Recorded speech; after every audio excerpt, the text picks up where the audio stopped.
Los desastres de la guerra se conciben como un libro de imágenes y con unos títulos muy escuetos, pero muy, muy elocuentes, que nos hablan de la intención expresiva y crítica de Goya hacia todo lo que va a mostrarnos en esas páginas. Cuando Goya tuvo que ponerle un título a ese ejemplar que les regaló a Cian Bermúdez, este que tenemos aquí en la exposición, lo llamó Fatales consecuencias de la sangrienta guerra en España con Bonaparte y otros caprichos enfáticos, que es la segunda parte de los desastres que veremos. Es decir, son las fatales consecuencias de la guerra, nos lo está diciendo claramente. Que lo que vamos a ver a lo largo de esas páginas es una sucesión de tragedias que van a tener unas fatales consecuencias sobre la población, sobre el hombre. A diferencia de otras estampas que se hicieron en esta época, durante la guerra, en las que son imágenes de propaganda, imágenes para exaltar el patriotismo de los españoles o para criticar la violencia de los franceses, lo que Goya hizo durante la guerra, que eso es lo que es verdaderamente importante, durante la guerra, es mostrarnos la brutalidad que estaba presente en todos los escenarios posibles. Es decir, cuando los españoles venden a los franceses, cuando los franceses vencen a los españoles, cuando se viola a las mujeres, cuando los niños quedan huérfanos, cuando queda el hambre, en todas la consecuencia va a ser siempre la misma, que es la muerte. La muerte está omnipresente en todas las estampas. Y eso es algo completamente nuevo, porque va a mostrar por primera vez en la historia una visión independiente de un artista ante la guerra. Un artista que no toma partido por unos o por otros. Goya hace los desastres. Y claro, hace una serie que es imposible que fuera aceptada en su tiempo. Cuando uno mira, por ejemplo, las imágenes que tenemos aquí de los españoles atacando a los franceses, porque aquí es atacándolo, nos damos cuenta que aquí realmente Goya toma partido por la víctima. Goya siempre toma partido por las víctimas, sean de donde sean. En este caso la víctima es un francés. O sea, cuando miramos esta imagen, la de lo mismo, no podemos más que sentir pues casi conmiseración a lo mejor sobre este francés que está intentando protegerse con su mano de un hachazo. Un hachazo que además se lo va a dar una figura que casi además es una representación de la propia muerte. Es casi como una misma calavera, pero sobre todo con unos ojos absolutamente loco, un hombre perdido ya, ha perdido toda la razón en su combate. Bueno, pues eso va a ocurrir en esta, donde él lo titula, por ejemplo, Populacho, en lo que vemos a la población española asistiendo sin ninguna preocupación al apaleamiento de un cadáver. Es decir, no están matando a alguien, sino que están apaleando o están descuartizando, porque le vemos, por ejemplo, a este español que aparece con una media luna. La media luna servía para cortarle los tendones a los toros, a los animales, y esa media luna, pues fijaros lo que van a hacer con ella, ¿no? Le van probablemente a castrar a este español que están arrastrando por las calles y que ya está semidesnudo. Él lo llama además populacho. Esos títulos son muy expresivos. Populacho. Claro, son imágenes que son muy poco bondadosas hacia los españoles, es decir, no nos está mostrando el heroísmo de los españoles. Incluso cuando Goya, por ejemplo, nos presenta los asesinatos que producen los franceses, por ejemplo, de un religioso, no nos muestra tampoco la cara del enemigo. Normalmente en las estampas populares de esta época se tiende a representar al enemigo y mostrarnos su rostro, es decir, hay que identificar al malo con alguien. Y sin embargo, los malos, los franceses, normalmente no tienen rostro. Veremos que estas ideas las va luego a retomar en las grandes pinturas que va a hacer del 2 y del 3 de mayo, que hace después de la guerra, es decir, son posteriores a lo que está haciendo aquí en los desastres. Entonces, claro, esto es impublicable.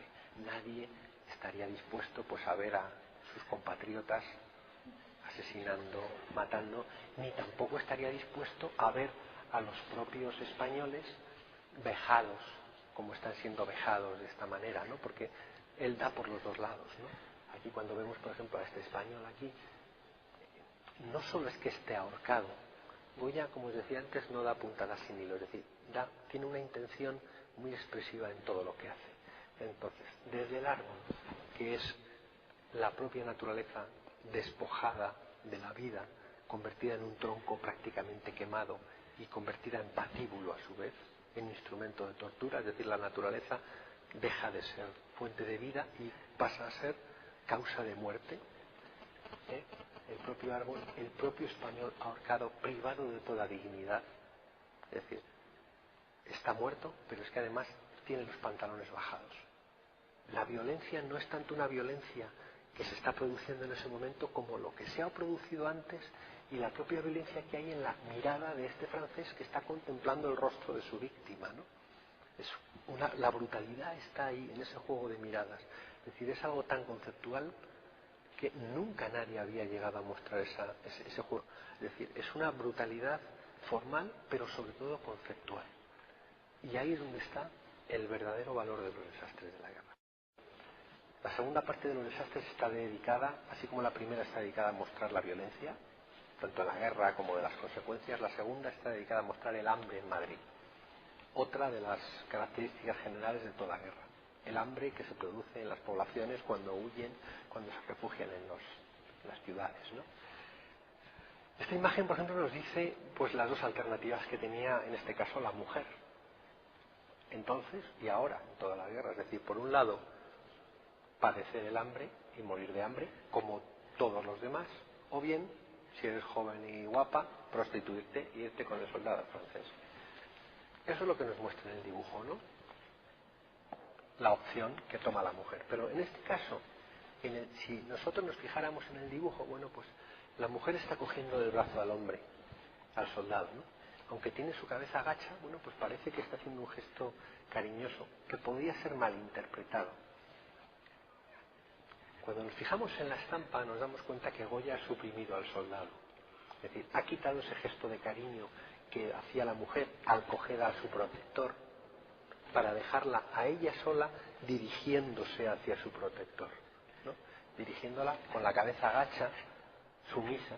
Es decir, aquí, en el fondo, pues hasta podía quererle, pero no hay que representar ese gesto de cariño de ninguna de las maneras. Hay que mostrar el gesto de sufrimiento y de resignación que en el fondo tiene. Es decir, ¿qué me queda? O morir como los que están aquí a la derecha, o sobrevivir.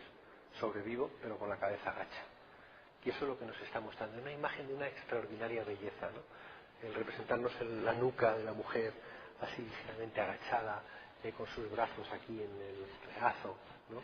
Una forma muy muy diferente a esta, ¿no? Hay ese proceso de depuración de las ideas, es decir, quiero expresar con la mayor claridad posible los sentimientos, lo que le va a ocurrir a la población. Lo vemos aquí o lo vemos, bueno, pues en todas estas imágenes. Aquí tenemos bastantes más dibujos pues que nos muestran la crítica que hay también a la sociedad que no padece las consecuencias de la guerra. Hay casi además un juego entre el que está muriendo y pidiendo o el que está charlando con otro y que no padece el hambre, ¿no? Y él va a ir mostrándonos las funestas consecuencias, pero también haciendo una crítica hacia el comportamiento insolidario muchas veces de los hombres. Es decir, hay una crítica a la violencia, pero también crítica hacia el comportamiento humano que no está directamente relacionada con la fuerza o con la violencia, sino que forma parte de la insolidaridad, del abuso, como vemos. Pero en todos, como digo, siempre con la muerte presente. Siempre hay muertos por todas las imágenes, porque esa es la verdadera protagonista de los desastres de la guerra. Así como las imágenes de la guerra son muy elocuentes, todo se ve a simple vista, lo que hay, y lo mismo ocurre con la del hambre en Madrid, en los caprichos enfáticos son imágenes puramente simbólicas, en las que va a recurrir incluso a las alegorías animales, casi en la forma de fábulas que había utilizado en la época de los caprichos. Claro, quiere hacer críticas políticas que no puedo hacerlas directamente, entonces utiliza un lenguaje alegórico, un lenguaje simbólico. Entonces, cuando veamos esa última parte nos daremos cuenta que aparecen pues una especie de diablos, de vampiros, de seres del mundo de la noche que están dictando leyes contra la población, que siempre aparece en el segundo término. Pero hay una de las imágenes que yo creo que es, es la que más literatura ha generado de todos los desastres de la guerra, que es esta titulada Nada. Nada en la edición de la Academia, Nada, ello lo dice, en la que vemos un esqueleto que está semienterrado, está escribiendo sobre una hoja de papel nada. Bien, durante el siglo XIX, pues para muchos fue la expresión del agnosticismo de Goya, es decir, este ser venía del otro mundo una vez muerto y nos estaba diciendo no hay nada más allá. Sin embargo, viendo un poco toda la secuencia de los desastres, lo que yo creo que se puede interpretar, y sobre todo entendiendo que en una de las pruebas de estado se ve la justicia con la balanza decantándose hacia un lado, lo que nos está diciendo un poco Goya, yo creo que aquí es cuál es la consecuencia, cuál es el fruto de todo lo que hemos visto en las páginas anteriores, de todos los desastres de la guerra, de todas esas funestas consecuencias. De hecho, este esqueleto está tejiendo una cesta que habitualmente es el lugar donde se depositan los frutos. Los frutos. Y esa cesta que está tejiendo está a medio tejer, está incompleta, inacabada, y en la otra mano está escribiéndonos nada. Es decir, yo creo que la consecuencia, y así se manifiesta en la mayor parte de los críticos últimamente, es que todo esto que hemos visto anteriormente no ha servido para nada, para dejarnos así, muertos, semidesnudos, sumidos en la oscuridad, rodeados de fantasmas que nos acechan, ¿no? Para nada. Esa es la consecuencia. Pero Goya no es absolutamente pesimista, es decir, si Goya hubiera acabado la serie con esta imagen, la verdad es que habría sido, bueno, pues la prueba de la desesperanza absoluta de Goya. Sin embargo, la serie acaba con dos imágenes. Una que se titula Murió la verdad, es decir, la verdad ha muerto. Bien, seguimos en esa desesperanza, pero continúa con la siguiente, que es ¿si resucitará?